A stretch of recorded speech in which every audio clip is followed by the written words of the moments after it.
کو پوری نہ کر سکے اسے کفارہ دینا پڑتا ہے, اسے جرمانہ دینا پڑتا ہے.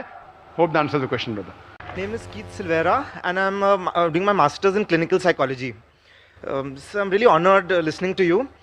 Actually, I just want to clarify something, that for a large chunk of Christians, actually, like the Orthodox Christians, the final authority actually is the church. So the church and the Bible is like a part of the church. So the church has like the final authority with interpreting, So we don't like directly interpret it, but like the church would be the final interpreter. However, my question actually is on another point. Some Western scholars have been like studying all the hadith and kind of thing and translating them, and they claim that that some of them contradict others, and that certain Islamic scholars in the Middle East, on various contemporary issues, they hold different opposing views, and they use different hadith which have very very respected lines of transmission. And that though they have those very respected lines of transmission, some of them seem to contradict each other. So that's what they claim. Do you really feel it is true? And are there certain hadith which have a higher authority than others? And so then those would be the ones that we definitely have to follow, and then some others which are not so this thing. So I wouldn't mind if you answered in Urdu too. Thank you very much. I would love to answer in English, I'm more fluent, but because the talk is in Urdu, it will go on the Urdu channel. میں انگریزی میں بات اور fluently کر سکتا ہوں, لیکن بھائی صاحب نے انگریزی میں سوال کیا, لیکن مجھے کہا کہ اردو میں جواب دے, اسی لیے میں ان کا آبھاری ہوں. ماشاءاللہ. بھائی صاحب کا میں سوال پہلا ترجمہ کروں گا, اور میں ہمیشہ کرتا ہوں. بھائی صاحب نے پوچھا کہ وہ ایک کرسچن ہیں, اور کرسچینٹی میں بائبل ایک کتاب ہے خدا کی طرف سے, لیکن اور امپورٹنس دیا جاتا ہے چرچ کو. جس طریقے سے چرچ بائبل کی تفسیر کرتی ہے اس طریقے سے کرسچن مانتے. کرسچن ڈائریکٹ بائبل کو نہیں پڑھتے, ڈائریکٹ پڑھتے, لیکن جس طریقے سے چرچ اسے سمجھاتی ہے اس طریقے سے اس کو سمجھتے. مثال کے طور پہ پہلے آپ کو چرچ میں جانا چاہتا تھا سنڈے کو, آج کیونکہ سنڈے کو کم لوگ آ رہے, چرچ نے کہا کہ اب سیٹرڈے کو بھی چل جائیں گا. چرچ نے کہا. میں یہ پوچھنا چاہتا ہوں, چرچ کو کیا اتھارٹی ہے کہ خدا کے کلام کو بدلے؟ اسی لیے یہ صرف کرسچینٹی میں نہیں, اکثر مذاہب میں اسلام کے علاوہ جتنے دیگر مذاہب ہے, وہی لوگ برہمن کہتے آپ وید کو مت پڑھو, وید کو میں پڑھوں گا. آپ جو ہم کہتے مانو, تو وہ کیا کہتے, شودرا, شتریا, ویشیا, آپ وید مت پڑھو, ہم پڑھیں گے برہمن لوگ. آپ شتریا ہے, آپ جا کے جنگ کرو. آپ ویشیا ہے, آپ جا کے دھندا کرو, تجارت کرو. آپ شودرا ہے, آپ ہمارے کام کرو. آپ اگر اچھے کام کریں گے, اچھے سے ہماری خدمت کریں گے, اگلے جنم میں آپ اچھے بنیں گے. ابھی اگلا جنم ہے کہنے بعد میں باندھو, اس جنم میں تو ان کو مل گیا ہے نا. آپ اگر وید پڑھیں گے تو گناہ ہے. یہ کون کہہ رہا ہے؟ برہمن. وید میں تو نہیں لکھا ہے, آپ سمجھ رہے کیوں؟ تو لوگ کو وید سے دور رکھ رہے. خدا کا کلام ہر انسان کے لیے, کیوں لوگ کو دور کر رہے؟ اسی لیے میں کہتا ہوں انڈین گورنمنٹ سے, آپ ہندو کو سنسکرت سکھاؤ. وید سمجھیں گے تو جس طریقے سے کرنل صاحب کہہ رہے تھے نفرت دور ہوئیں گی. اسی طریقے سے چرچ بھی یہ چیز کرتی ہے کہ ہم انٹرپریٹ کریں گے. چرچ ابھی ہے, بائبل کب آئی؟ 1000 سال پہلے. But generally they say that kind of thing, the Bible is a book of the church kind of thing. Who's saying? So I mean, what is it Is called? the Bible saying that? Is the Bible saying the Bible is the book of the church? You show me any statement where Bible says Bible is the book of the church. Does it say? No. When the church says that Bible is the book of God, so should we follow the word of God or word of church? Who's higher? Do you worship God or do you worship the church? Who's your creator, the God or church?